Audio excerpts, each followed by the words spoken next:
Rotogrinders provides, and it's easy to join as well. All you have to do is click the Discord icon on Rotogrinders or go to rotogrinders.com/Discord. From there, you'll either sign up if you're new to RG, or if you're already a member, just click the link at the top to go to the sign-in page. Once you've logged into your RG account, you can be taken to Discord to log in there. Once you've connected those accounts, you won't have to leave the server. You can freely close out and reopen Discord without ever having to reconnect. The idea of Discord might be a little bit daunting to you, but it's actually pretty simple to navigate. Whether you're on mobile or desktop, the far left side will show you the Discord servers that you've already joined. Then next to that, you'll see the channels within that Discord. We have both free channels like Chiefs Prop Shop and our daily sport channels.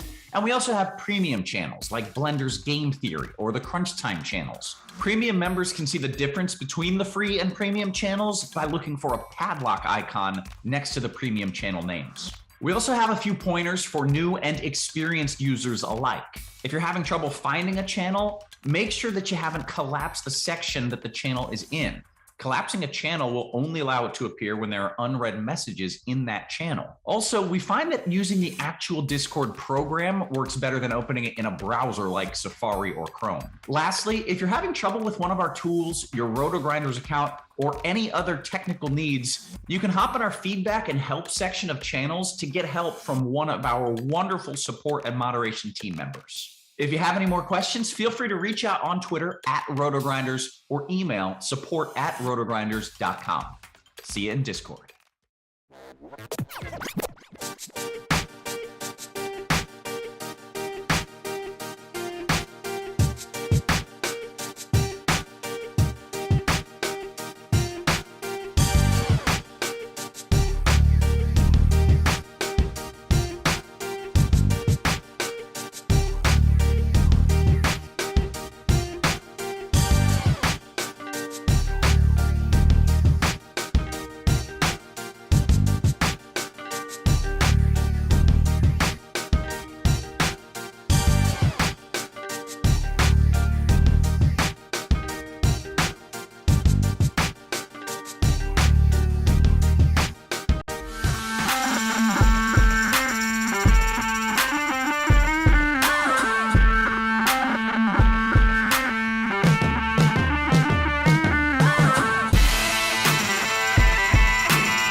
Dean here, Dean78904. That is the daily fantasy handle you'll see around the industry. Hopefully, maybe we'll see at the top of the leaderboard tonight. Who knows? We shall see.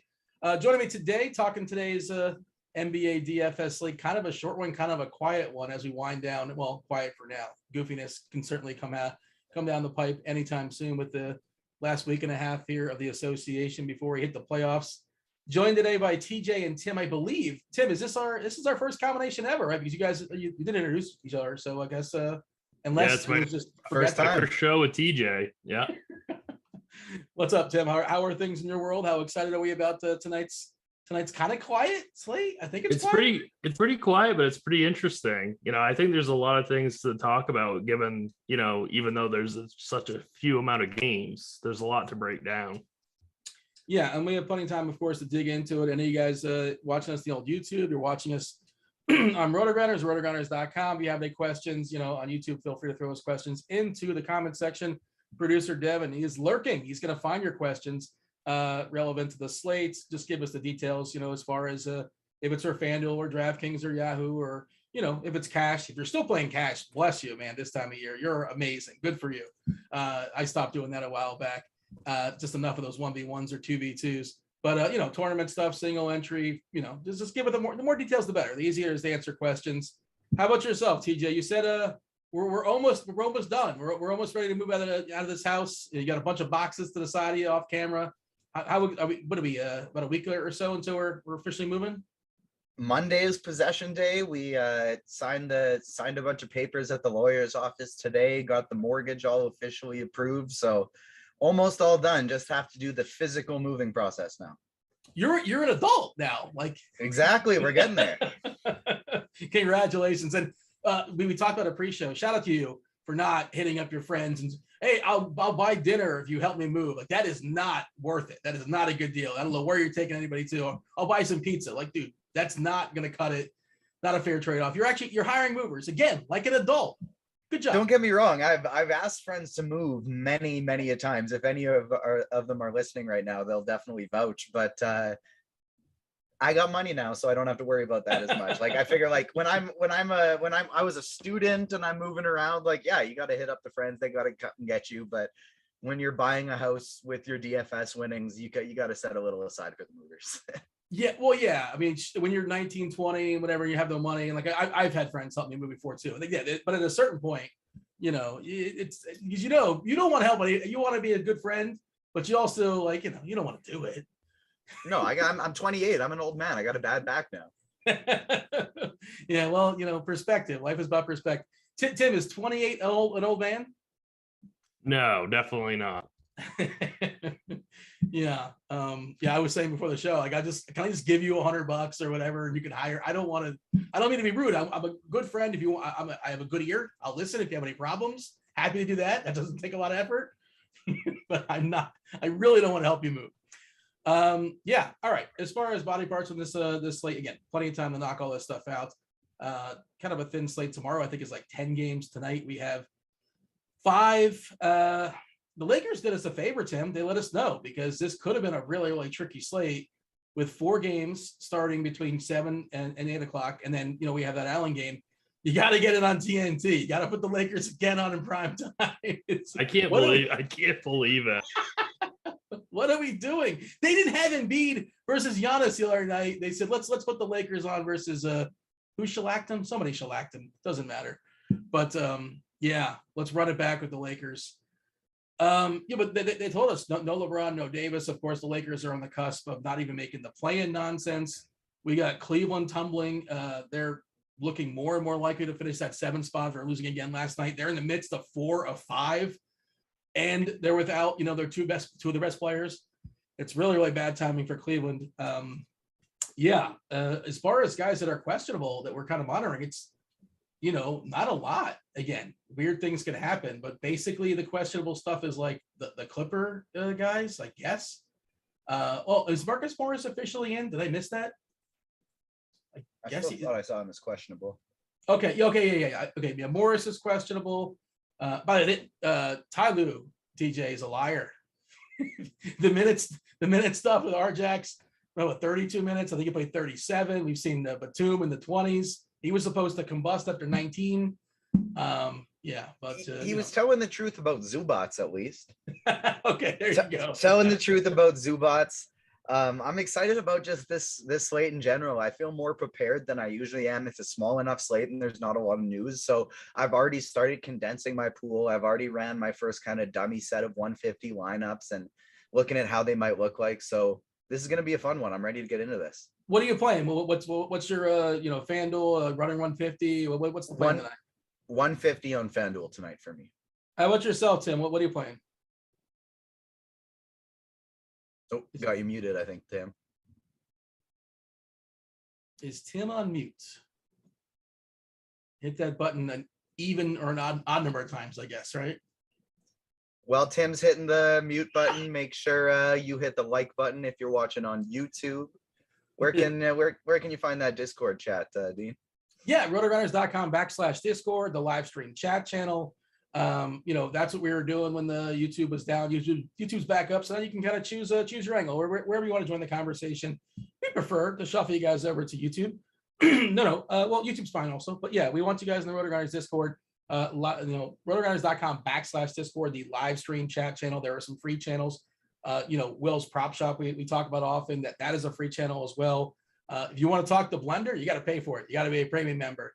But he does all sorts of premium things in there. I think he holds like a weekly Q&A or a monthly Q&A. Grant's Action Lounge is currently free, but at some point it might be premium. But this one, the live stream chat channel, for anybody, you don't have to be a premium member here at RG. I don't know. Do we have Tim back with us or no? Not yet. Okay. Not sure what's going on there. All right. He just muted himself straight out of the show. Hopefully he'll pop back up later on. But All right. Yeah. So that's good because I'm going to be concentrating on DK. You'll be concentrating on FanDuel. We'll kind of hit both angles. And like I did content for FanDuel today too. And I'm just not playing there because I'm concentrating on DK. I'm not running 150. That's just not what I do. I hand build my stuff almost always, unless I'm tilt entering like Showdown or something like that, which the Showdown slate the other night was wild. It was that Portland nonsense. I'm not sure if you played any of it. Like you couldn't even come close to spending your salary. Yeah. It was ridiculous. But I think I was profitable. I think it was a mess. And like I've never always been a run 150 guy all the time, but I just find when I'm on these shows, I just love doing it. It's less about profit and more just about enjoyment. The profit part has been going well lately anyways, but it's just something about when you're breaking this all down game by game, it's kind of fun to go through these guys and be like, all right, what's his ownership? That's too much. I'm going to get a little bit more. And I get to look at the slate through a bit of a different lens than when I'm not on this show. When I'm not on this show, I usually don't put the same time into looking at each player individually. And so when I am doing that anyways, I like running 150 because I feel like I'm a bit more prepared for it. Are you baseball season a week away? One, are you doing baseball content? Are you going to be on these shows? I don't know. Hopefully you are. Two, yes, and yes. Okay, awesome. Looking forward to it. Two, how do you play? I mean, we have time. So baseball, are you someone that runs 150 in baseball, or you're going to kind of adjust to that? Like, what is your general baseball philosophy?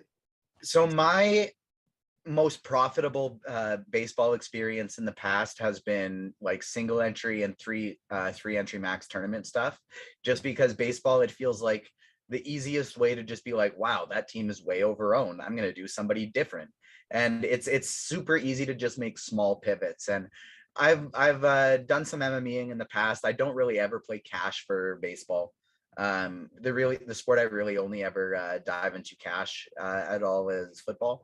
But yeah, I'm going to be doing baseball content. Big Jays fan. I'll be wearing my Bo Bichette jersey all the time. And a fun team, man. I like the Jays. Yeah. Big time. They got a good pitching staff this year too, which isn't something we're used to having. So that's going to be a lot of fun. And I'm doing all kinds of baseball content. I'm going to be doing expert surveys like usual, Grinderslive, some crunch time. It's going to be a lot of fun. Good stuff, man. Yeah, I'm looking forward to it. Yeah, we'll obviously dig in all that kind of stuff as far as baseball content. But yeah, like people are always like, oh, I can't believe I got like Luke Voigt for 1% owned. It's like, yeah, do you know how that's just how this stuff, there's so many good players that are low owned. And I don't know if you took a peek as far as the schedule. I believe the Dodgers open up the season in Coors. So I wonder where ownership's going to be. Ooh, no kidding. Yeah. Thursday afternoon, I'm pretty sure is when the season opens up. So, and I presume we'll have the shows for that. Dean. Oh, yes. Oh, it's Tim. What's up, Tim? Hey, what's going on? He's back. You muted yourself straight out of the show, man. I don't know. I had to unplug and plug my mic back in. That's what was going on. I was going to, my advice always, I'm not sure if you've heard this before, just restart the router. That works for me sometimes. I don't know. That's all I got for you though. But I'm glad to have you back. Speaking of, now that we're looking at this, speaking of crunch time, I'm on my very first crunch time tomorrow night. So this won't be my last show from this location. It'll be second last show from this location. Also, speaking of crunch time, we should mention that it's a FanDuel Friday. We're doing a free crunch time on the old YouTube. So you're going to be amongst the YouTube people as well, not just the premium stuff. But a decision has been made. We're talking about baseball. Baseball is going to be free crunch time on YouTube the entire season. And you're going to be getting some, we have an awesome team, but we were talking pre-show. We're just talking about how amazing Dave is. Dave Potts, Jesus good, 2-time millionaire winner. He crushes all the sports, but like baseball is just, in his article, he makes baseball like fun to read about every day, like 5 days a week, which is wild. I read his article every single day, Monday through Friday. That's like the one daily fantasy article that I read every day. Yeah. So, I mean, I used to write baseball stuff and I'll still write, but it's you start writing the same thing. Oh, this guy crushes lefties, this guy, but he somehow keeps it fresh. Like he somehow has an ability to he just keeps it fun and pumping that out for 6 months. It is wild what he does. I messaged Cheese on Twitter before this was before I even started working at Rotogrinders. This is when I wrote my very first article for the website that I run. Yeah. And I messaged him like, even though I'm writing about superhero stuff right now and you're writing about sports, you are one of my biggest writing inspirations, because that article is the best frequent article I've ever read in my life. And I'm the same as me for Tim, I read that Monday through Friday every single week when I'm playing baseball. Yeah, and nobody I look put at us up to stats saying and this. charts and numbers, and I look at Cheese's article. Yeah, like nobody put us up to saying this. Like they did, pump cheese, pump all this stuff. Nobody put us up to saying that this is all. It's an organic conversation. Cheese is like got to be the most respected guy in all of MLB DFS. But if you want to get some of Cheese's goods content, we're actually running a special right now. MLB RG Premium. You get $10 off your first 2 months. There's a banner on Rotogrinders.com. Click on that at the top. Of course, if you have the combo package, if you have baseball, football, basketball, CS:GO, golf, F1, all that stuff, everything with the exception of NASCAR, it's just going to come with it. But if you want a la carte, if you want baseball a la carte, you can get yourself $10 off the first month. That's not just Dave's articles, but the expert rankings, the expert survey, the lineup HQ, the optimizer, all the goods. Go ahead and check that out, rotogrinders.com. All right. We killed plenty of time. Again, we have enough time to knock out this slate and plenty of time to talk to the people as well that are lurking, watching us on the old YouTube, watching us on Rotogrinders. Again, hit that like button. Does help us out with the old algorithm.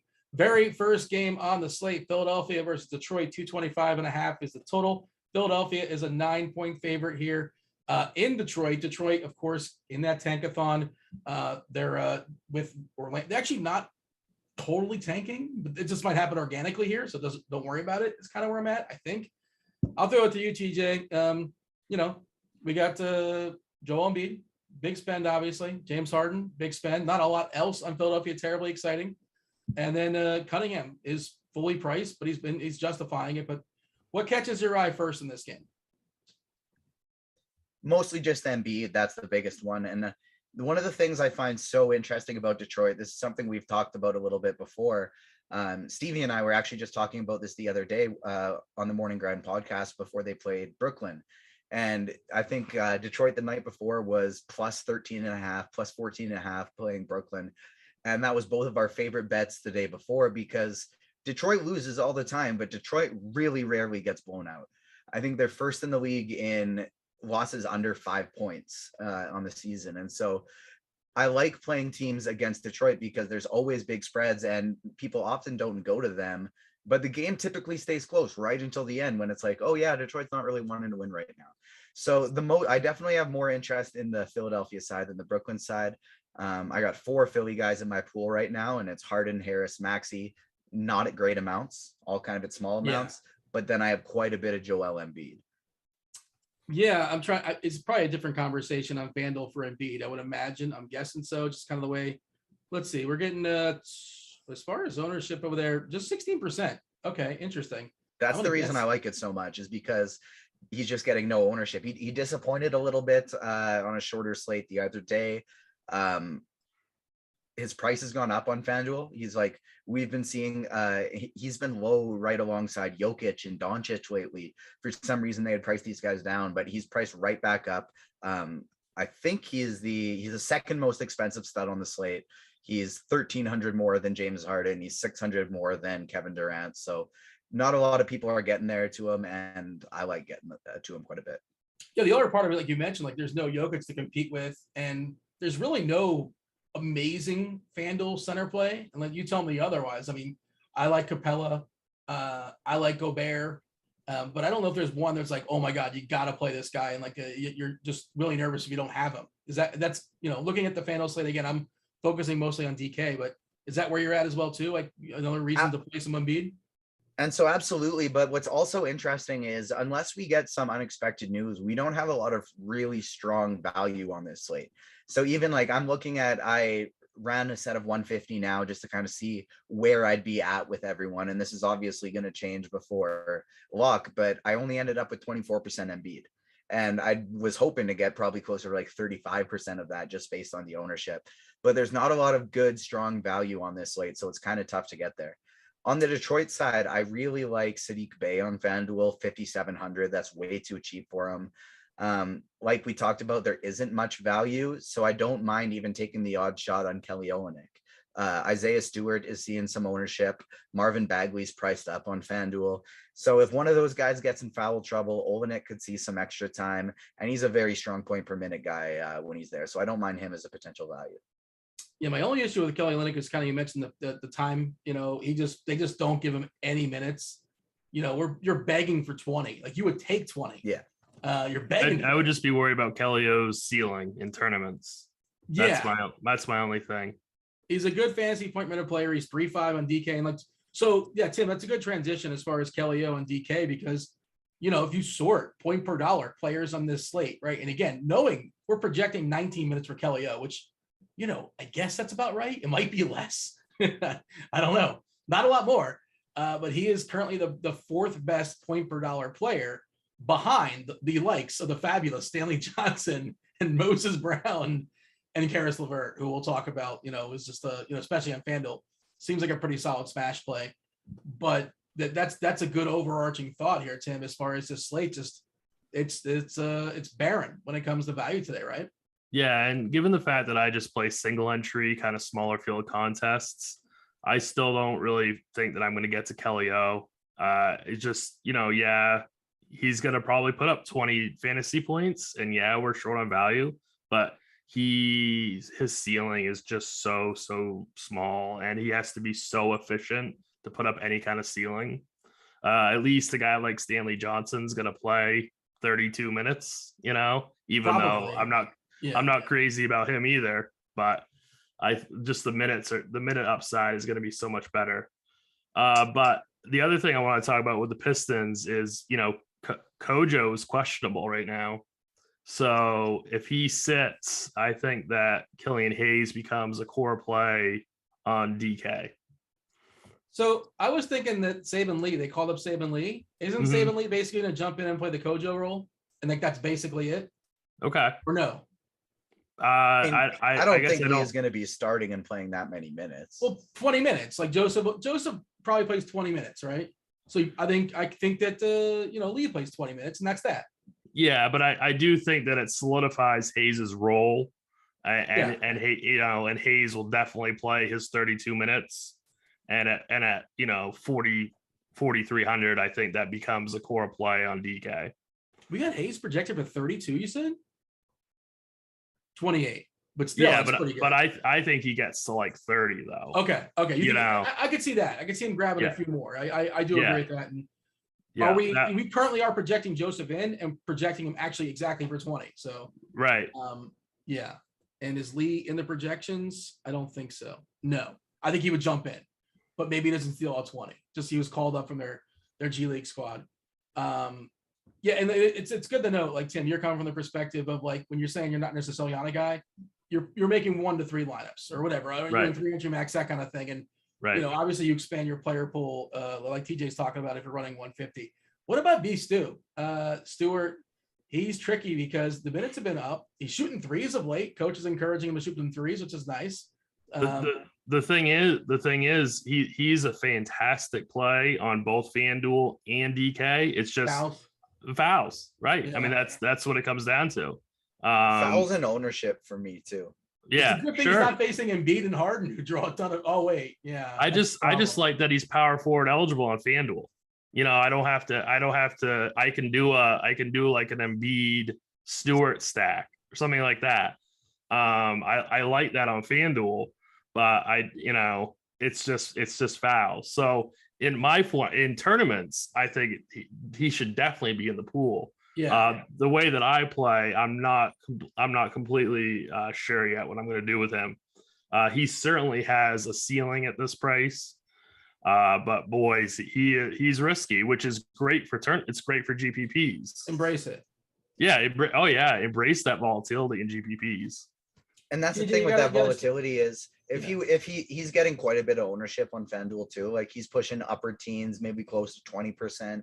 That's one of the reasons why I don't mind getting to some like 5% of Kelly Olynyk in tournaments, just because if Stewart gets into those early foul troubles, which seems likely when he's facing Harden and he's facing Embiid, they could be forced to kind of go to those minutes to Olynyk a little bit. So I like getting that kind of bit of leverage on the field because Stewart's going a little bit higher owned than I think he's going to. I'm not going to be fading Stewart by any means because, like we've said, he definitely has a high ceiling, but I think I'm going to be getting underweight to that 18-ish% we're looking at right now.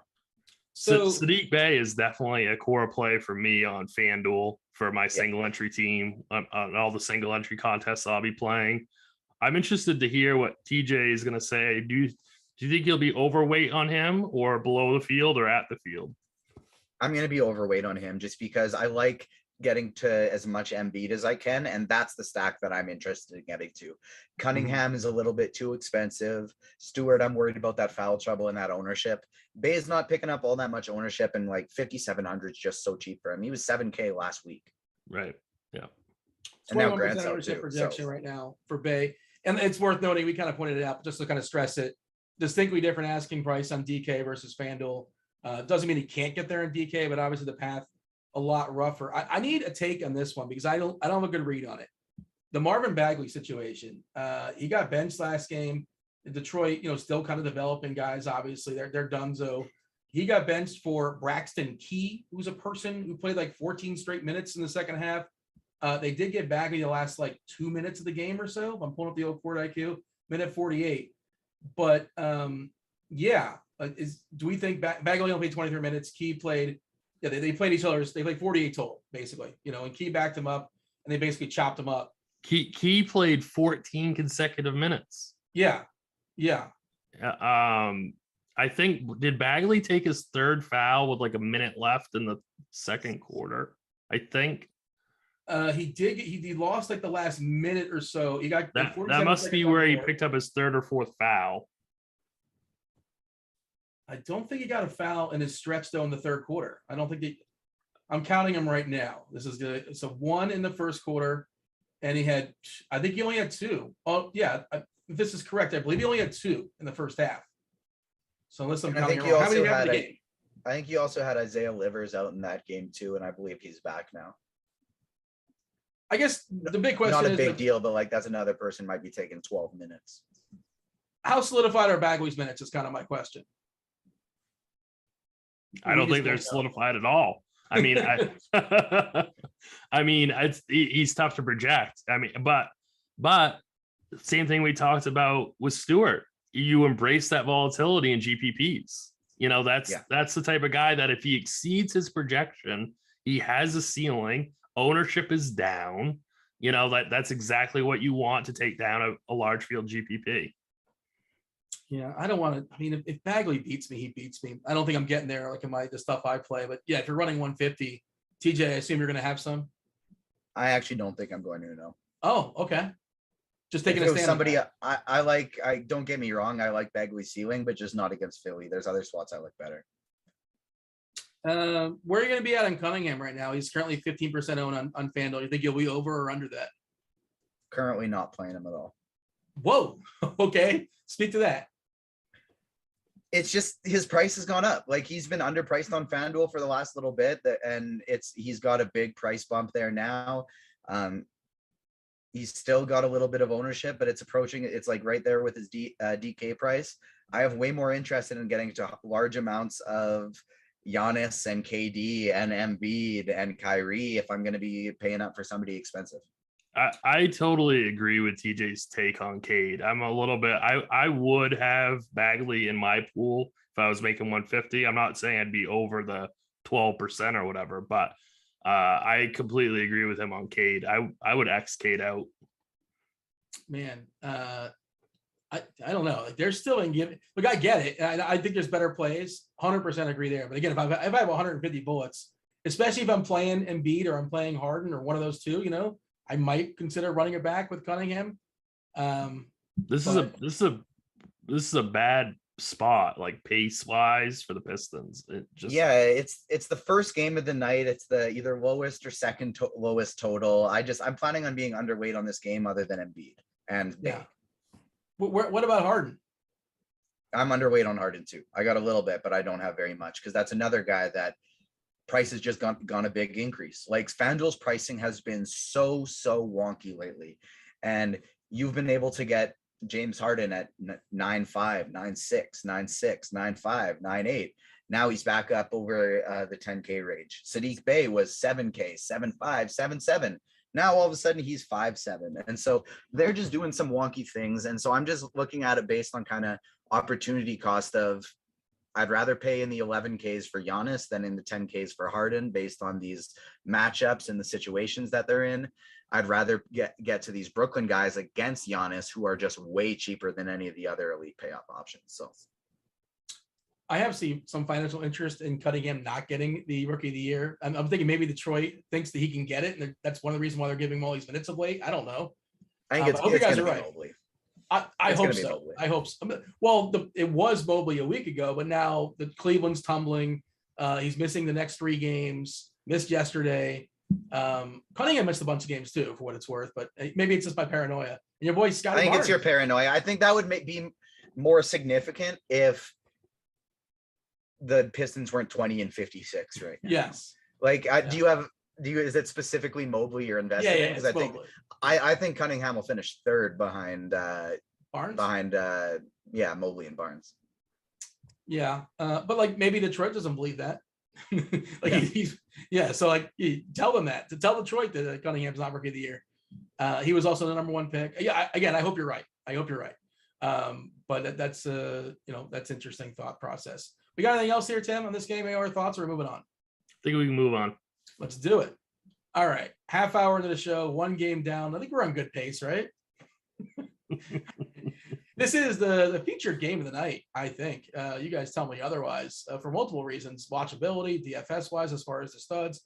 243 total. That is a monster number. Milwaukee, Brooklyn, potentially a first-round preview.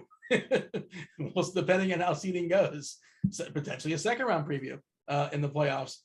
Big old number. Milwaukee's a 2-point dog here. Tim, I'll let you open this up. As far as, studs galore, of course, headlined by Giannis. Katie on the other side, it's a fun idea to run them at each other, but we also live in the world of a salary cap, and also the cheapies today are not spectacular, which is a problem. How are you handling this? Because obviously it's all good, it's just expensive. Yeah, I mean, I think Giannis is my top priority spend for my single bullet on both sites. I just think that this is such a really good spot for him tonight. The total in this game, the spread. Giannis loses so much fantasy value because of blowouts, and this just doesn't. I just don't see that happening tonight. So he's gonna play his full allotment of minutes, and I don't see him getting under 60 DK points tonight. Like he's going to be pushing 70, and I think that he's my most secure play to get those raw points. And you need raw points on a small slate. So even though the value isn't the best tonight, when we, sitting here right now, I still think that he's going to be my first guy in. Let's see, on DK, Giannis is currently projected to be 19% owned. I think that might be a little low, because I think Giannis will be, like, my brain goes to Giannis first. Like, I just want Giannis, and then I'll figure it. Like, of course, Katie's great, and Kyrie, you can kind of run all down all the names, but like he's the first big spend that I want for all the reasons you laid out. Best fantasy point position per play on the slate. Him and Jokic are basically 1 and 1A in the season. FanDuel wise, I imagine that number is going to be higher because of cap reasons, just build reasons. Yeah, we're looking at Giannis at 24%, Katie at 25. Distinct difference in asking price. Katie under 11K, 10.9 on FanDuel. That's really appealing. Kyrie at 9.6. All right, TJ, if you're just going to power rank those 3 studs, in this game, Kyrie, Durant, Giannis, different positions, obviously, who's the one you're prioritizing most? I'm prioritizing Giannis most. And so you asked why I'm not getting very much Harden, why I'm getting no Cunningham, why I'm getting no Bagley. And that's because I am getting a lot of Giannis, and I'm still trying to figure out how to get more. So peek behind the curtains, just trying to give people a look at like how I do things when I'm writing lots of lineups. I'm currently on my 5th build so far of 150, just as we go through the show, as I think about more, as we get some news. We got some news that Wenyen Gabriel is going to be starting tonight for the Lakers. Yeah. And so stuff like that, that's just, I'm going to be bumping him up a little bit, a few more minutes, get a little bit more of him. So currently as it stands, I'm getting to 75% Giannis on FanDuel. And I love that. I am looking to still even get a little bit more. I'm currently getting 75% Giannis, 45% Durant, and then 17% Kyrie, which I'm not comfortable with. I feel like I want to bump that up to get a lot more. But You with putting these any rules ownerships, I have max 2 of Curry, Durant, and Irving. I would be putting that up to more. I usually would make a max 1 of Irving and Durant, but it's just such a small slate. It's the Bucks who give up a ton of 3-pointers. We could absolutely see a game where they both drop 40 pieces tonight. Yeah, you said, I'm sorry, I heard Curry. You meant Giannis, right? No, I meant like Seth Curry. So like Kyrie Irving, okay. I'm Seth sorry. Curry, Yeah. Seth Curry, Kyrie Irving, and Kevin Durant. I have a max 2. Just because this team gives up a ton of 3-pointers. There's a good chance 2 of these guys could get hot. I'm currently getting a 1% James Harden, and that's just because of the amount I'm trying to get to this game. I like it, man. Though, if you're gonna take a big stand on somebody and be heavily overweighting somebody, Giannis is a good player to do that too. That usually works out. It's obviously scary when you have no LeBron for the Lakers and I have 5% Westbrook. I have 1% James Harden. And so there's obviously that's the stand I'm making. The biggest stand I'm making is overweight on the 3 studs from this game. I haven't found a way to get that done with Kyrie Irving yet, just because my lineup is going to finding values in the guard position right now. Twitter told me though that if you run 150, you have every combination covered. Is Twitter wrong? One thing I can absolutely promise Twitter is even the very best MME players in the entire world they lose money on their MMEs more nights than they win money. Well, yeah, but when you have that one big win is the thing. Exactly. So like you can't look at MME on a night to night basis. You got to look at it as a season or month to month basis. If somebody is putting up a screenshot, they won like 20K, and then you don't see him screenshot for another 2 months, there's a pretty good chance they're losing that whole chunk they probably lost, or barely staying afloat or however that works. But yeah.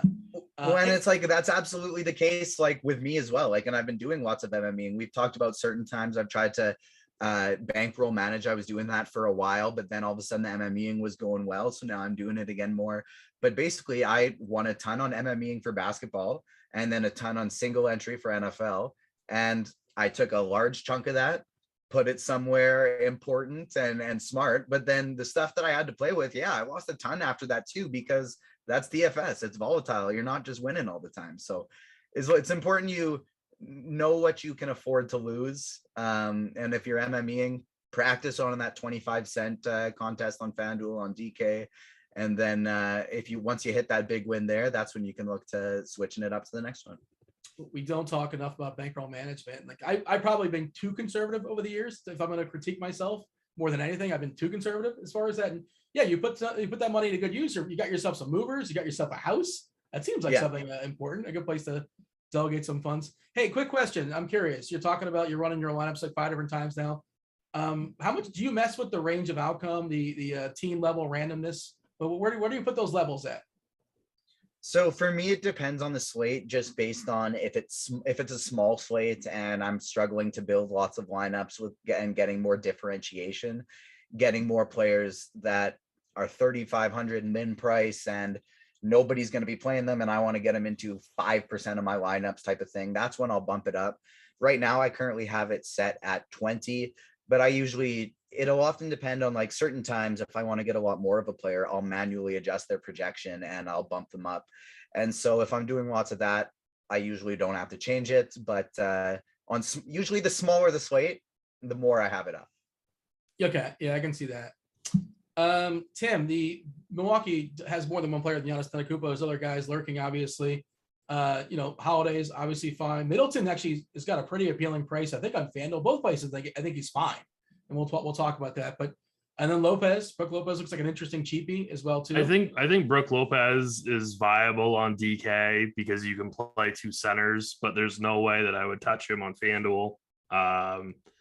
Middleton on FanDuel I think is interesting. But obviously he's not my priority. I think Holiday is a little bit too expensive, although he does have a ceiling at that price, but I think that's going to be tough for him. So I think that's a pass for me. Kyrie Irving is my priority on FanDuel. So I'm going to be starting my team 100% Giannis, Kyrie, and go from there. And I'm trying to get different somewhere else. But I love Kyrie on FanDuel. Any particular reason, or just you like the price? Obviously, it's pretty good. Yeah, it's just the price. I think he's just, that price to me, and our projections agree, that price is a value. Even though we don't really consider 9,600 as a value price, but that to me that's a value. You like it more than Mitchell and Garland and Westbrook? Say again? You like it more than Mitchell, Westbrook, and Garland? Yeah. Yep, okay. I do. Yep, I do. Yeah, it's The only one I might not like him more than is Trae Young. I'm currently getting more Trae Young than Kyrie Irving, but that's something I'm going to be looking at switching, I think. And sorry, continue, Tim. Well, there's also a price discount. It's fine. Right? One thing I do want to say about this game, and maybe the whole Brook Lopez situation, is that I feel like this game could go small. So because when I first looked at the prices, I really wanted to play Drummond on DK. But then I get worried that this game's going to just be too quick and go small, and Brook and Drummond are going to be gone. So TJ can speak more to this than I can, but maybe make some, lineups about what you do if this game goes small, and kind of who benefits from a game like that. Because I do think Drummond, if he stays on the court, could go for 6-7x pretty easily. At 20% though, I'm not too crazy. I was hoping he'd be a little bit lower owned than that, but it seems like the field kind of agrees with me that this could be a good spot for him, but I think it comes with a lot of risk. When Brooklyn goes small, you're talking about like James Johnson being the 5. You're talking about, I guess Claxton's not really small, right? Like he's not this huge, but he's tall. So who's playing the 5 when Brooklyn's going small is kind of what I'm asking. Right. Yeah. See, that's the thing. It could be Durant in theory. Like it's possible. Right. That's who I'm actually thinking, is that they could end up having just Durant and Giannis go at it. Yeah, I could see that. And it's just a complete small ball game. I actually am looking at this now with the lack of value that we have on today's slate and as many lineups as I'm running. I think I'm actually going to add James Johnson into my pool and bump up his projection a bit just so I can get something like 3 or 4% of him in case he hits that 20 to 22 minutes because they want to throw him at Giannis and then he gets 2 steals, 2 blocks, something like James Johnson does while he's out there. Like he's not going to go and get you 25 real points, but he's picking up no ownership. We have very limited value on that slate. I don't mind that because he's probably one of their more ideal guys to put up against Giannis. Yeah, and this game environment and spread is so above and beyond anything else on this slate. So, obviously, smaller the slate, the more likely it is I want to do be heavier on a game stack in case you get that overtime, 260 point game. Oh, it's beautiful. I want to have as many pieces of that as possible. Worth noting that LMA, LaMarcus Aldridge, he's back from his injury, but it doesn't matter, or at least it hasn't mattered. He hasn't played in 4 weeks or so. He's been a DNP CD. I assume that Drummond's been elevated in an absence as well. I wouldn't be able to boldly predict that he's going to jump in the rotation. He's not even a guy, Tim. If this game goes small, LMA to me is not a guy that seems like something that's why when you asked me that, I wasn't really sure what to say because it's not going to be LMA. Yeah, that's why I'm asking because I'm trying to figure it out too. But I think it probably would be James Johnson if they want to go really aggressive. Go ahead, TJ. Go ahead. Unless it is. Yeah, right. Yeah, that's the thing. By the way, nobody's playing him, and we're not going to put a number on it here, TJ. You can if you want, but. You're probably not getting more than LaMarcus Aldridge. I will now put LaMarcus Aldridge in one lineup. Oh, wait. Oh, all right.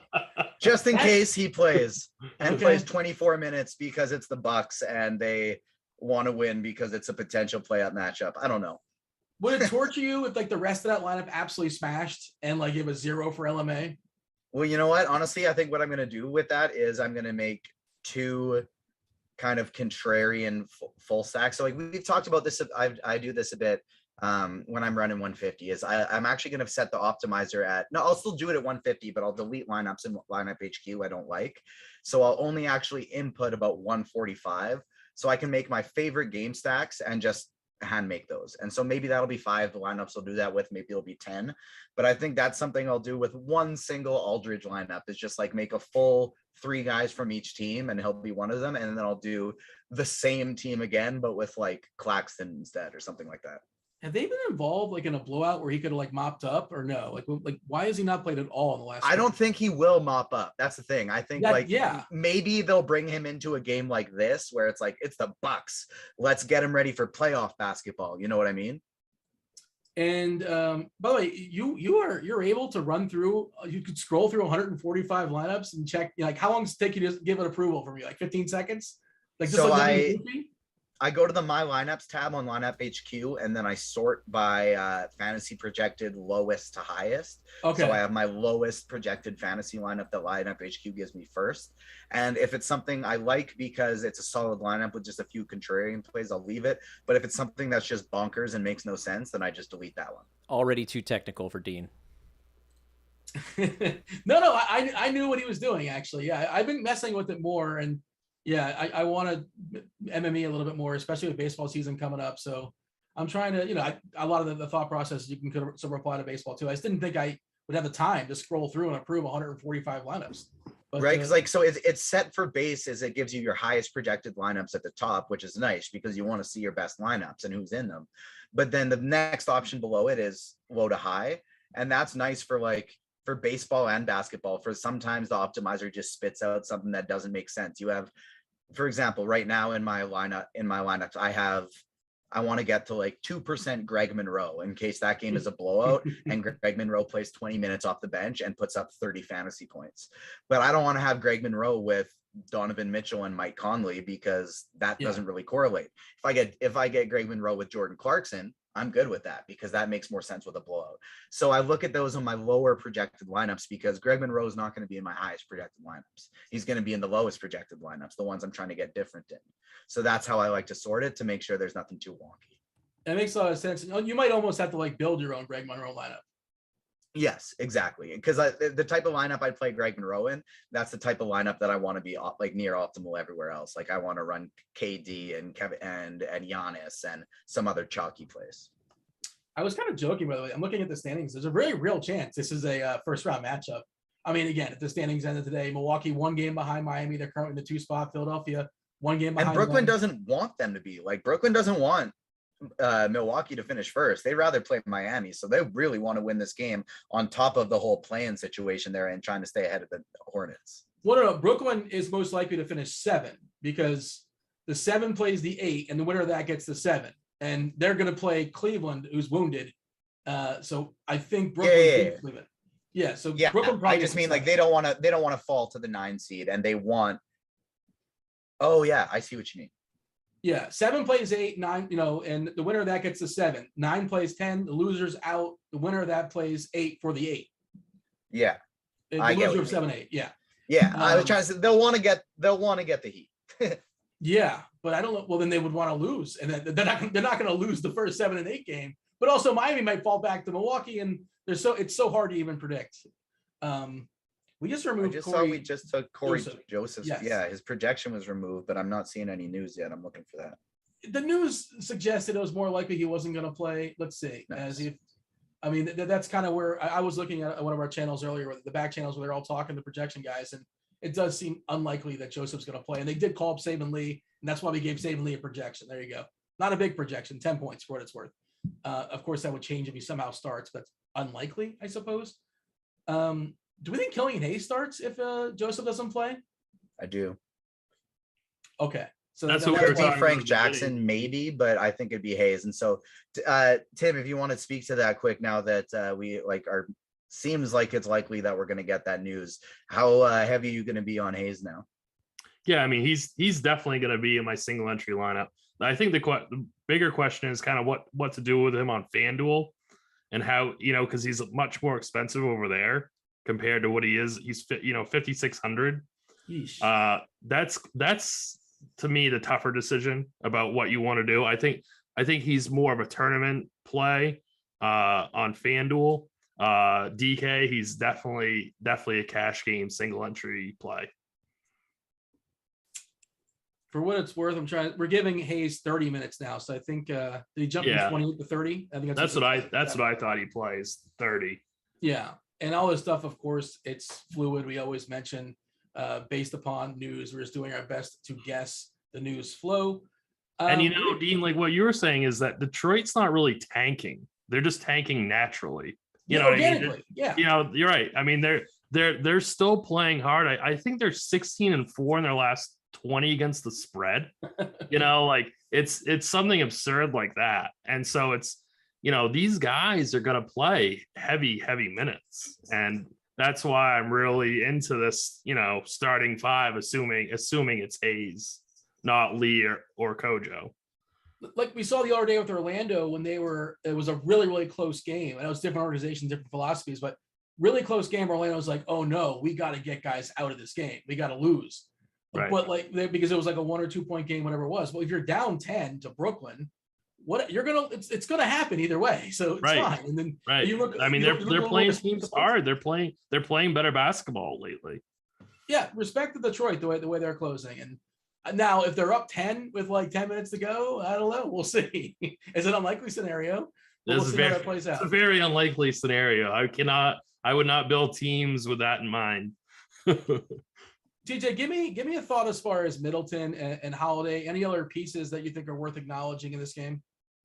Middleton, I'm getting to a decent amount of. Holiday, I'm getting to very little of. This seems like one of those games that his job is just going to be locking down Kyrie. That's what his focus is going to be, is sticking to the defensive end, making sure he's focused there. He's going to be using a lot of energy trying to guard Kyrie Irving. So I'm a lot heavier on Middleton than I am on Holiday, because Holiday is obviously a lot more expensive, but I'm probably going to be around the field on Middleton. You want anything there, Tim?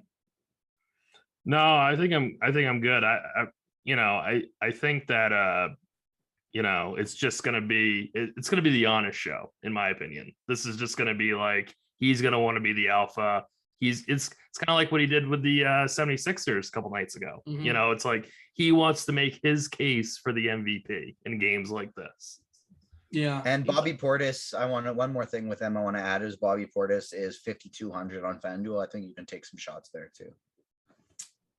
Is he a guy that can possibly thrive in a small ball lineup? Because like Lopez has stolen a lot of his shine away from Portis, obviously.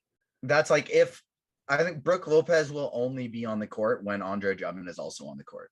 If Andre Drummond's not on the court, their center is either going to be Bobby Portis or Giannis. See, I completely agree with that take. Once Drummond's gone, Lopez is gone.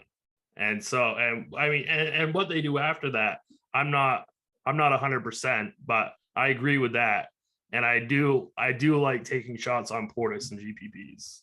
And that's why I do think it could lead to less of both of them, because Brook Lopez shoots threes. Andre Drummond can't defend a center who shoots threes. Brook Lopez, great defender for Andre Drummond. He doesn't want to get rebounds. He just wants to box guys out. So because of that, it makes me not really like Andre Drummond. And maybe that would make me like Lopez more, but I think Brooklyn could substitute that by just taking Drummond out of the game. So because of that, that makes me more interested in the guys we talked about earlier, some shots on James Johnson and Bobby Portis and GPPs as well. Lopez is 3.9 on DK, 3-point bonus, and like I'm tempted there. I'm gonna play some Lopez, and like he might not even close. Like, take a stand here, TJ. Does Lopez close this game? Only if Drummond does. Okay. Follow-up question. So I don't think they do. I don't think either one of them do. Yeah, I agree. That's gonna be this. I think it's like 60-40, 70-30 that they do not close. And the fact that the guys who would probably be closing for them are going to be like 1 or 2% owned make me want to get very overweight on that situation. All right, let's talk about Cleveland and Atlanta. 230 is the total. Cleveland 6-point dogs here. Again, they are tumbling in the standings. They're threatened. Like Brooklyn might take over the home court at this point. They're only 2 games behind them. Brooklyn probably wins tonight. Cleveland probably loses tonight. 5 games left, whatever it is, as far as that battle of 7 versus 8. We know Mobley's done for the next so many games. Allen's been out. Cleveland in the midst of 4 of 5, which is like, man, that is rough. This is, Dallas yesterday, Atlanta tonight. They're in New York on Saturday, Philly at home on Sunday. Man, it's a rough schedule here for Cleveland, doing them no favors at this time of the year. As far as the other body parts in this game, we know Rondo's out. Atlanta, Gallinari's questionable. Bogdanovic is questionable. That stuff matters. Sweet Lou is still out. Trae Young, you mentioned him, TJ, so I want you to talk about Trae Young. And he's been just electric of late. And like, he's just, the only thing slowing him down is like playing too good and the ineptitude of his opponents. Like last night, like he was on fire, but it was like a 30-point lead at some point, whatever it was against OKC. I love Trae Young too. And you have ready-made runbacks if you want to do it this game. LeVert is the first one, which is a super, super cheap. We'll talk about him. But yeah, TJ, Trae Young, that's where you want to start? Yeah, I like that. I like Trae a lot tonight. And obviously we don't want to overrate individual defense too much, but one of the reasons I'm favoring him over Kyrie is, one, because he doesn't have KD on his team taking away usage, and two, because he's not going to be going up against Drew Holiday. And Drew Holiday, we've seen him in the playoffs in big games. He takes it upon himself to just stick with people. He's not switching on those screens. He's running off everything, and he's doing a great job of making his opponent's life hell. So that's why I side on Trae Young a little bit here. It's really easy if we're talking single entry on FanDuel. The way I like to start lineups is Trae Young, Karis LeVert, Kevin Durant, Giannis Antetokounmpo, and see what I can get from there. It's going to leave me with some ugly stuff in between it, but that's kind of my favorite way to start out lineups tonight. Cleveland rules: Garland, LeVert, Kevin Love. Any sort of rules on the caps and the number of guys you'll have in the caps? I have a max 1 right now of Markkanen, Love, and Moses Brown. I think Markkanen is a guy, he's been playing very well lately. He's 5,700 on FanDuel. I like getting to him. Kevin Love, he's got a price bump on FanDuel, even though he didn't really deserve it. He disappointed me big time last game. I was heavily overweight on him. So Kevin Love, I think I'm going to be around / over a little bit over the field on Darius Garland. I don't have a minute projected ownership for him right now on Lineup HQ. I'll refresh here and see what they have for me. But I do like all of these Cleveland guys tonight, and I don't really think I'm going to have any rule with the guards, just the big guys. Let's see. We have minutes projected for Garland, 39. He only played 37 and then last percentage owns 22. So yeah, I don't mind getting to LeVert and Garland. I think they can both smash together. But if I did, that would probably be in a lineup that would also have like Trae Young, and it would be a lineup I wouldn't have that Milwaukee stack that I like, Milwaukee Brooklyn stack I like. By the way, our projection team is doing the hokey pokey with Joseph. He's now back in, and Saban is out. They can't seem to make up their minds. We'll see. That's fine. We'll get that news before lock. Yeah, I mean, just that's an easy one. I mean, that won't be that bad. Yeah. I mean, it's not that huge of a deal, but yeah, well, they'll be on top of it, obviously. TJ, Tim, you play the single entry stuff, the 3 entry stuff like I do, and LeVert is 5-2 on FanDuel. He's projected to be 56% owned. And again, we know these projections are for large field projections. We know how the ownership condenses on single entry and 3 entry max stuff. The ownership for LeVert, what I'm getting at, is going to be insane. It's going to be massive, especially on FanDuel. Well, especially on DK, it's at 40% at 5.8K. Are you just going to suck it up and say, I'm taking LeVert and I'll be different elsewhere? Yeah, in the contests that I play in FanDuel, he's going to be like 80, 90%. Yeah. And I think that honestly, he's good chalk. So I'm just going to eat that. I'm going to eat it on DK too.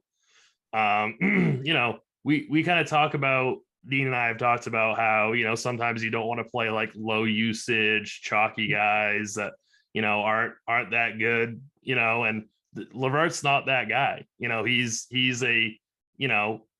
We've paid 9,000 for him before. Like he's a legit scorer. I mean, he's going to play definitely, I'd say 34 minutes. I don't see a path for him to fail really, other than injury or fouls. I mean, he could go like 2 for 17 from the field or something like that. Like that's I not guess. unlikely. Yeah. Yeah. He basically did that the other night, and he still had 29.4 fantasy points. Right. He shot absolutely terrible, and I was pumped because I was really underweight on him that night because it was a huge slate and he was crazy owned, and he ended up just picking up a tons of rebounds and assists in the second half. So I was disappointed, but he Was that still against the finds ways- Magic? Yeah. Yeah, I faded him that night. So did I. I was pretty happy. Yeah. Yeah, and so I was like thrilled in the first half, and then by the second half, I was like, all right, this is okay, just okay now, but still Yeah. happy I did it. Right. So Today I'm taking the opposite stance though. I got about 80% Levert tonight. And he, you know, sometimes I mean, I know that I don't play, 150 lineups, but if I did, I would be overweight on him. You know what I mean? Like if I was playing a 3 max, I'd be 3 out of 3, 20 max, 20 out of 20 for sure. I'm definitely on FanDuel. 150 out of 150. Yeah, probably. Yeah. Yeah, on Right. FanDuel. Yeah, Right most likely. now I have him on 124 of 150. Mhm. For me, like I have 150 max before. For me, that would be like the minimum. It would Yeah, be like that's where I would think too. right. But I get it. I get all different routes of that. Hey, Tim, you kind of referenced like playing low usage guys that might grab some ownership. And there's a couple guys here on Cleveland. This is DK specific. I think it's more DK specific. Lamar Stevens, salary cap reasons. He's 3.5K. He played 25 minutes last game. Probably gonna play 25 minutes tonight. But he's cheap and he makes stuff work. Isaac Okoro. I have the usage stuff pulled up right here. Take a look at it as far as the Cleveland guys. Yeah, Okoro is a 13% usage guy. Stevens 17%, which isn't miserable. What are you doing with that? Because I imagine you think that's bad chalk. I'm definitely not playing Okoro. I thought you were going to talk to me about Moses Brown. Oh, well, that's where I thought you were going with this. Yeah. You kind of threw me a curveball with Okoro. I can't recommend anybody playing Okoro. I'm not a fan. He's so low usage. He's 31 minutes last night. I know. He's on the court. That's step Right. one. Yeah, I guess he's just like the younger version of Tony Snell, maybe. I don't know. 0.61 fantasy points per minute in the season. But hey, since you brought up Moses Brown, and again, this is more of a DK question than a FanDuel question. He's cheaper over there. You know how the lineup build works and all that. He enjoyed the start last night in the revenge game. A true center on the other side in Capella. Obviously, Cleveland's without some of their bigs. Love can come in there and he plays some 5. Okung was a big boy too, also, as far as Atlanta's backup. Moses Brown wasn't going to play after like the third and a half. When he came out 6.5 minutes to go in the third, and he only came back the last minute or two to mop up the game when all the stars are coming out, and he came back in. I don't know what to do with him because we've seen this guy like when he gets some run, like what was for Dallas where he had like some monster games. I believe so. Yeah. Yeah. But how many minutes does he really need to get there? Like he almost had a double if he played 20, if he got 24, if you told me he was going to play 24 minutes tonight, I would be thrilled, and I'd probably play him in the contest that I play in. Same. That's the bottom line. I haven't actually. What's that? You might play 12 minutes. Absolutely, and I actually haven't constructed a lineup on DK yet. It kind of depends on what I'm going to do with the Lakers, who we haven't gotten to yet. And I also haven't decided what I want to do with Embiid. So, but I will say to the listeners that I am leaning that I am going to play Moses Brown. Assuming he's starting. If he's not starting. Assuming he's starting and assuming that we don't get any other, big value shakeup. You feel better on Brown at 3.2 or Lopez at 3.9 on DK? Probably Brown. What a cruel question, man. Yeah. But that's kind of the stuff I'm looking at too, just to sort of make things work. And it's just so tough because this matchup against Capella is so bad. Capella is going to destroy him. So how about Capella? You like Capella? Just the opportunity cost at center is so like you really got to be perfect with center tonight. That would be more of like, am I making 150? Do I want to put him in 10? Okay, sure. But I'm definitely not going to play him in single entry. Bogdanovic and Gallinari, both game time decisions. That's Bogdan for the record. They're both on the slate tonight. Thanks for nothing, Atlanta. Bojan expected back tonight for what it's worth. I mentioned the other one for Utah. TJ, you even considering Brown on FanDuel? He's got a bigger price tag over there. You know, easier stuff. You know how the cap works over there. So you can just get better stuff. So do you need him? I don't mind him keeping him in the pool just because of the amount of other people I like expensive options I like getting to tonight, but definitely not somebody I'm getting in abundance. Looking at my center exposure here as it stands, I'm getting about 10% Moses Brown, which is right at the field. What about Capella? 10%. What is he projected for? 21% on FanDuel currently. So yeah, I'm going to be under the field on Capella tonight. Which I have often been, and it often hurts me lately. What about Okoro? No Okoro for me. Okay, all right, good. Or Stevens? Any Stevens for you? Nope. I'm gonna take my cheap shots from Brooklyn and from the Lakers. Oh man, and from the Chicago Bulls. Anything else that's worth talking about? You want to touch on TJ as far as like if Bogdanovic is out, if Gallinari is out, like guys like Herter and Hunter get elevated, but they get elevated, but I think just still as secondary options because they've kind of been priced up a little bit. And so like Hunter's only $5K on FanDuel. I think that's okay. But honestly, I think it would just make me like Trae Young even more and Karis LeVert even more because that just increases the odds that this game stays closer. Let's talk about the Clippers and the Bulls. 221.5 is the total. The Bulls are 2-point favorites here. We saw Paul George come back last game and he was phenomenal. He looked awesome. Marcus Morris is now questionable with his knee, Batum questionable with his ankle. Both these guys have minutes delegation to them in theory by the coach. We know the Clippers are locked into their playoff spot. It's not moving. They are going to be in the 8. I guess New Orleans is 4 games behind them, but that's not happening. I don't think. There's 6 games behind Minnesota, gets to 7. They're essentially locked in to that 8 spot.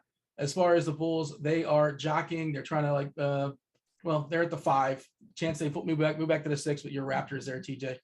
But TJ, we see Paul George is back, and that sort of mucks up a lot of the other Clipper stuff.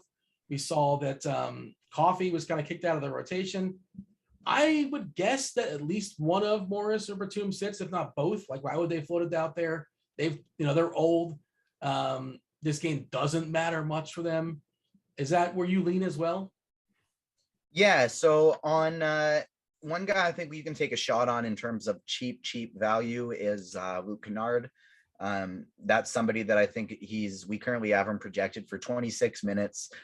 He's probably even more secure if Morris and Nick Batum are out. He played 34 minutes last game against Utah. Was that a blowout? I feel like that was a blowout. But still, just the fact that happened shows the potential for Luke Kennard to get more minutes is there.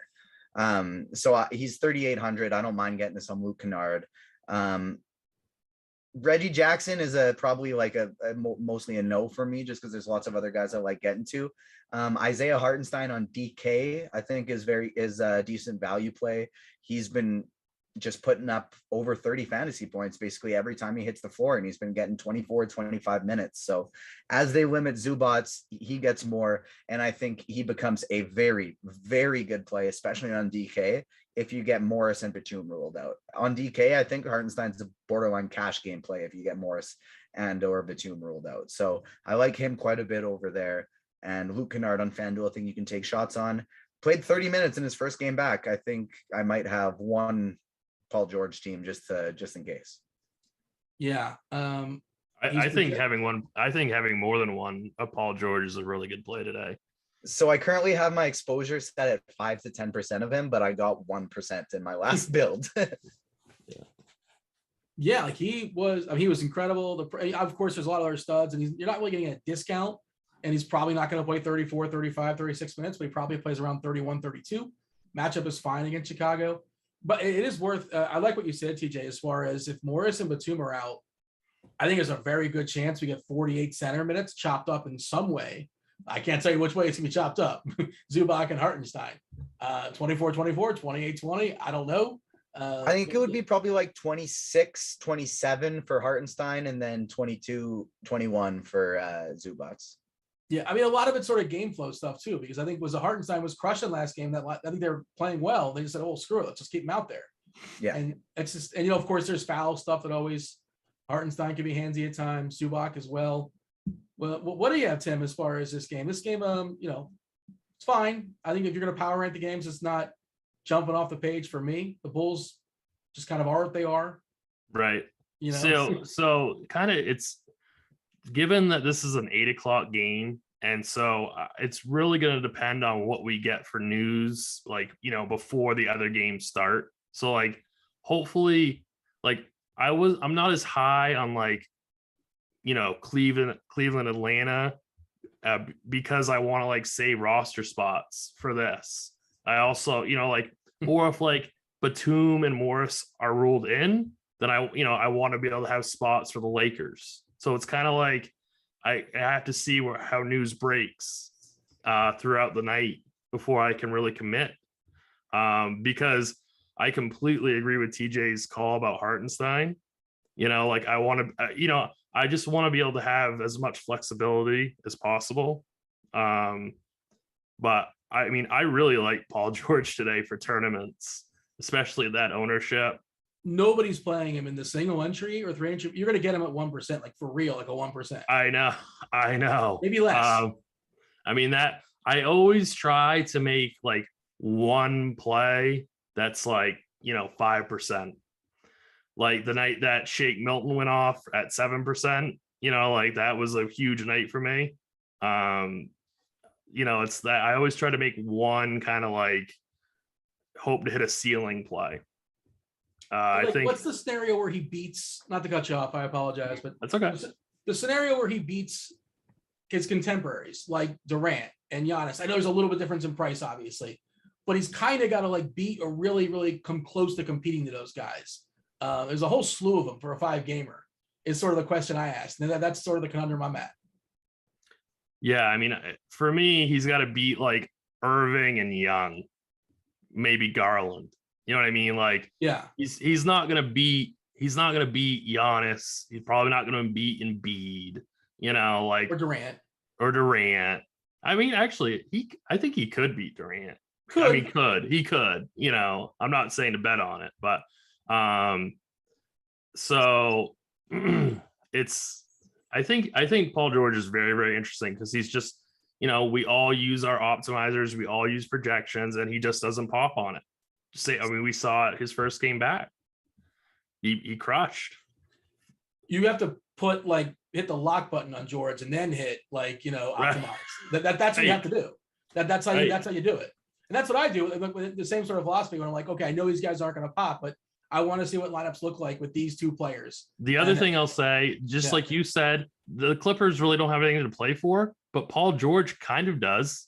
He wants to get back into rhythm. So he's playing at 100%. And I'm not quite as high on him as Tim is, but one thing I will say is I'd definitely rather play Paul George than James Harden tonight. I like Paul George for tournaments better than James Harden tonight, just because we're going to get Paul George at 1%, Harden 15, 20-ish. I'd way rather get George for a little bit cheaper. I agree with that take.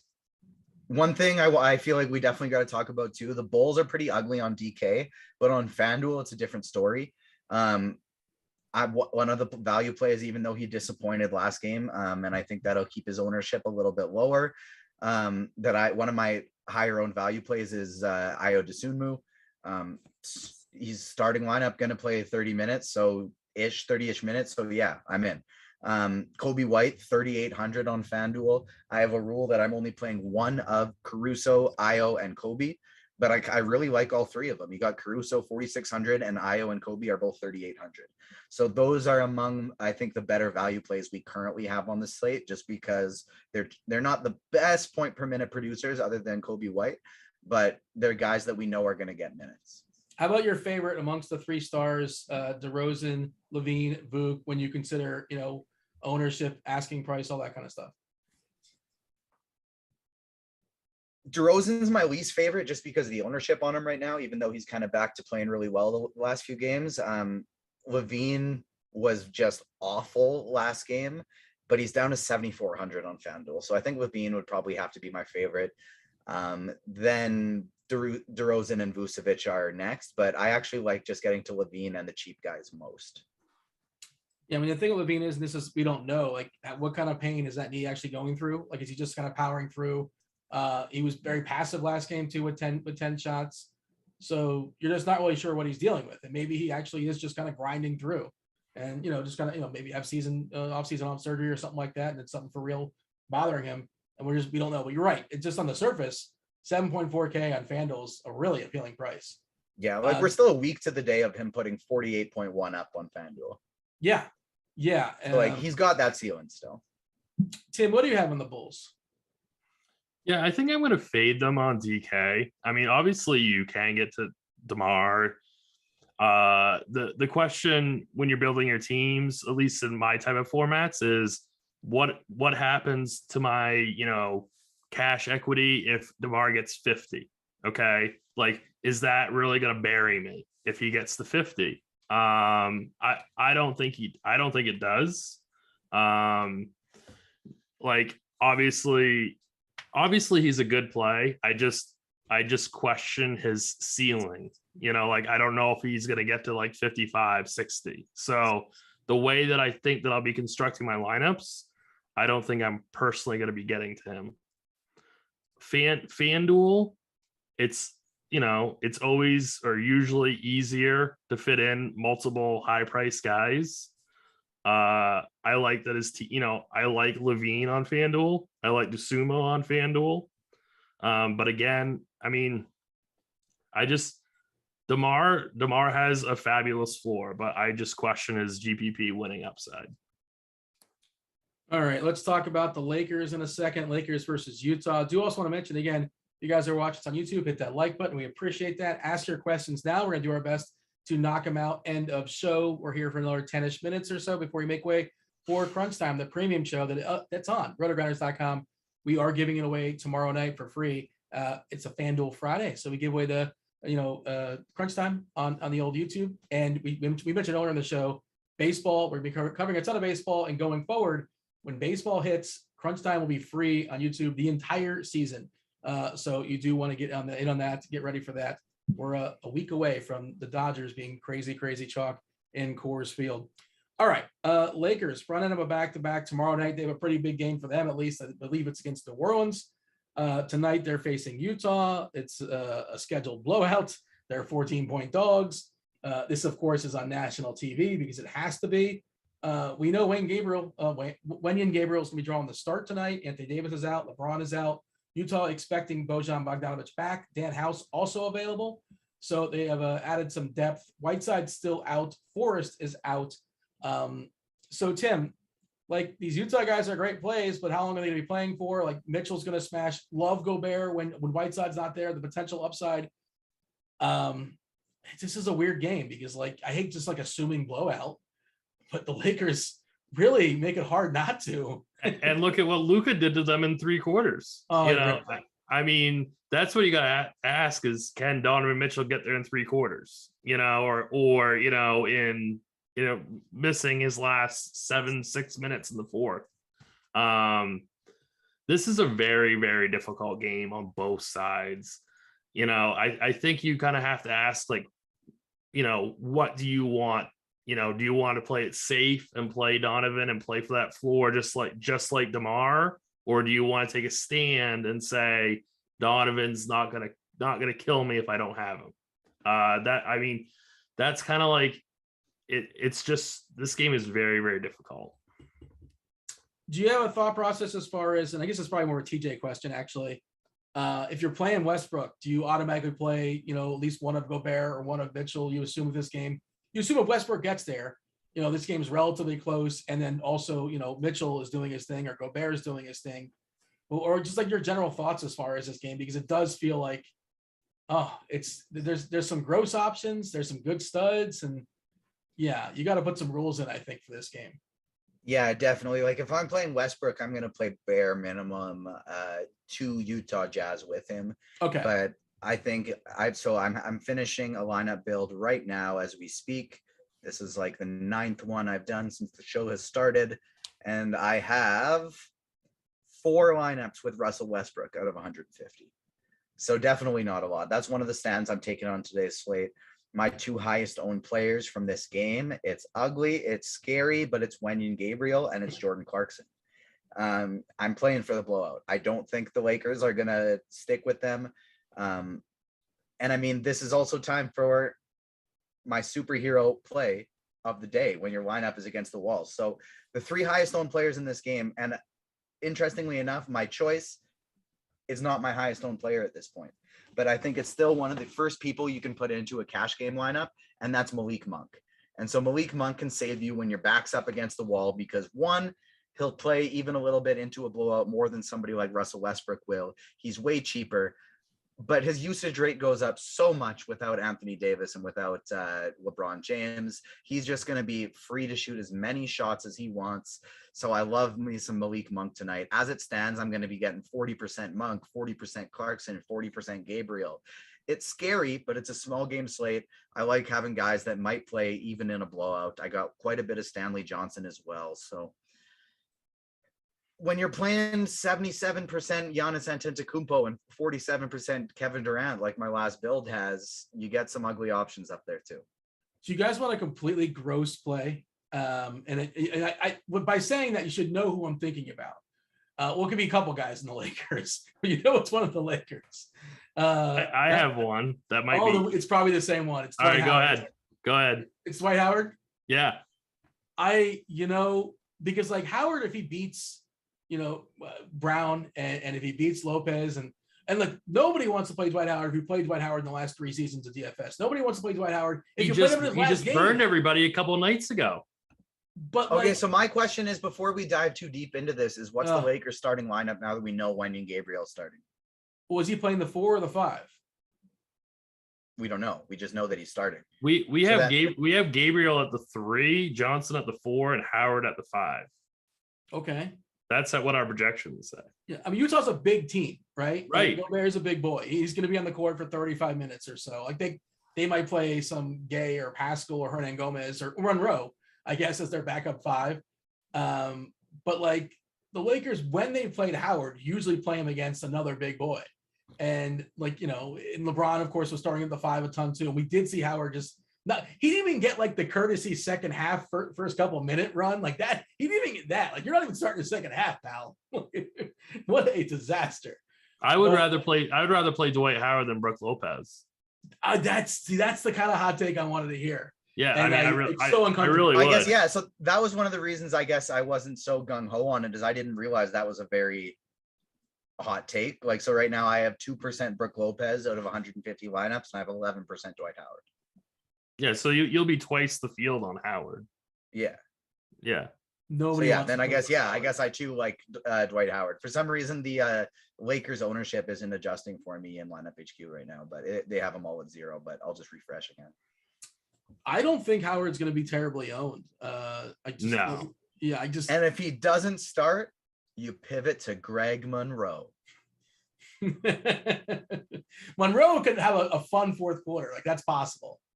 If Monroe plays 12 minutes in the fourth quarter and he got 8 minutes earlier than that, dangerous. But there's no way Dangerous. he might play 4 minutes also. Like, so like, yeah, that's a big swing also. Yeah, he played 10 minutes last game. You never know. But you talk about Monk, like Monk makes sense in this game because, if you're going to get to Utah, you're going to get him via the outside. Monk is going to shoot a pile of shots. He can hit 4 or 5 or 6 threes. Stanley Johnson he looks like one of those guys where he can start the game and mop up, which is that's a good sale. He's also Stanley Johnson, but it's at least nice to have in your bag where, like, if things get ugly, you still may mop the game up. I love Gobert here, but like, again, there's the possibility of this thing getting ugly. Give me your favorite play on each side of this game, TJ, before we yield to some questions. Favorite play on the Lakers is Malik Monk, and favorite play on the Jazz is Jordan Clarkson. Same question there For Tim? tournaments, not for cash. For tournaments. Yeah, I mean, The Lakers, it's definitely Malik Monk. Definitely. Like he's definitely a candidate for cash on both sites. And then it's gotta be Mitchell. Do you think you're going to have Howard in one of your 3 lineups? I'm not holding you to it, but I don't know. I mean, I kind of want to, but I don't think so. It's uncomfortable. But that's why nobody's going to play him. I got a FanDuel question for you, TJ, from Flying Armbar. FanDuel tournaments, rank these point guards: Garland, Holiday, DeMar DeRozan. DeMar DeRozan's not a point guard on FanDuel. Well, I'm just, I'm Ron Burgundy, man. I'm just reading the questions. Then I'd have that still just like based on raw projections. I would have it as Garland 1, DeRozan 2, Drew Holiday 3. Sticking with you, TJ, FanDuel, give me your favorite GPP centers. Favorite GPP centers: number 1, Joel Embiid. Number 2, geez, I guess it's like my last build. I have Gobert as my 4th highest owned, and right above it are Dwight Howard and Moses Brown. That's the cost of playing, KD. That's the cost of playing lots of Giannis and lots of KD, which I'm doing tonight. So I'm going to be over the field on Joel Embiid and then the cheapies as well. I'm going to end up under the field on the guys like Capella, Vucevic, and Gobert, who are in the mid tier. Tim, if Batum does not play, who are we looking at? So move the needle fun for anybody? I don't think that's going to be that big. If Batum and Morris are out, then I think Hartenstein becomes definitely cash viable. But if it's just Batum, I don't think that really does much. Yeah, I agree there. And if they're both out, I think Luke Kennard you can definitely give a look to as well. But on DK and FanDuel, I don't think. Obviously, Hartenstein's way better on DK than he is on FanDuel. But on both sites, I don't think I'm looking at any Clippers outside of those two. I like that Kennard call. And if you want to be super ambitious, like a guy like Man, you got to pay for it. But like we've seen him at big nights, but that's, large field stuff. Flores Mark, DK tournaments, do we have to play Dwight Howard versus Gobert? No, we just talked about it. You can, but you don't have to. And if you're running a bunch of lineups, you don't have to have a ton to be over the field. Yappy wants to know if Moses Brown doesn't start, TJ, what do we do? Well, we're not playing him, I don't think. Kevin Love probably starts if he doesn't start, right? I think. Is that what happens? Yeah, so if Moses Brown doesn't start, I will not be playing him at all. I will immediately swap because that game starts at 7:30, right? Yeah, so if that's the case, I'll probably just quickly swap all of my Moses Brown teams to Dwight Howard, and then I will go to the rebuild late swap stuff and lineup HQ from there to adjust. But your quick swap is Dwight Howard. If he's also not starting, you're kind of hoops to either still taking a shot on Howard or our guy Greg Monroe. Yeah, you don't play Moses Brown if he's not starting. All right, Tim. Keelan wants to know. And in that case, you bump up Kevin Love. Yeah. Tim, rank FanDuel tournaments these most trusted to least trusted: Alex Caruso, Ayo Dosunmu, and Kobe White. So the Bulls, Sumo, White, Caruso. Snowboat's just saying, Showboat's saying, just I'm rubbing my crystal ball, and I think TJ loves the good old Dr. Ayo Dosunmu as much as I do. Is that like a reference to like a comic book character, Ayo Dosunmu? Is there like a Dr. Susumu I'm not aware of? I don't know, Dr. I don't know. I'm not sure. That's your wheelhouse, so maybe they don't. Not that I know of. Like if it is, it's a deeper cut than I know of. But I don't really like Dosunmu, but I'm playing a lot of him. Like I don't feel good about it, but it's just one of the byproducts of playing a lot of Giannis and a lot of Durant. FanDuel single entry tournament. That's kind of what you're playing there, Tim. Carolina guy wants to know which studs are we playing and how many in one lineup. So, what studs are you prioritizing? I'm doing Giannis, Kyrie. Definitely. So past that, I'm 100% positive. I think if you start with those two, you have 5,500 per player left. So it kind of depends on what you want to do and how far you want to go down. If you want to go up and get another kind of like, 7-8K guy. But I'm definitely starting off with Giannis, Kyrie. Last question. TJ, FanDuel tournament, the late slate. So like the Clippers and the Bulls, Lakers and Utah, just those two games. the best value plays in those two games. You got anybody like a player or two that kind of pops for you? Yeah, so on FanDuel, the value I'd be looking for would be 1 Dosunmu, 2 Kobe White, and 3. Oh wow, no, this is Lakers game too. Dang. So there's tons. You can play basically whoever you want. So the Lakers starters are going to be crucial. But I think Gabriel is probably at the top of the list. He's who I would rank 1. Then 2, I would probably put Dosunmu, 3 Kobe White, 4 Stanley Johnson. Probably actually would put him above Kobe White as long as he's still in the starting lineup. And then Malik Monk and Jordan Clarkson I love in the mid tier. But there's just so many options. I think for that one, you got to wait till you see some starters. Yeah, if you don't see starters, I would backload your late slate lineup. That's what I would do. I agree. Yeah. I think that's the best way of answering that question is you backload the weights. You backload the weights. You'll get them. It's a 2-game slate in the first game. Yeah, you play 1 to 2 of DeRozan, Vucevic, and Levine. Maybe you play Paul George. You play max 1 of Dosunmu and Kobe White, and then you load up some plays for that Lakers value. We care about DFS like today and today only, but tomorrow Memphis is going to be wild. They just roll everybody out because Memphis is locked into the 2 spot. They don't care about the rest of the season. We do have to step aside to make way for Crunch Time. Do appreciate y'all watching the show. Of course, Crunch Time, the premium show. Get yourself some Rotogrinders premium. Do appreciate y'all watching us on YouTube. Hit that like button. Do subscribe. Do turn on notifications. That was TJ. That was Tim. That was Devin producing. That was basketball. I was Dean. We're out of here. Oh.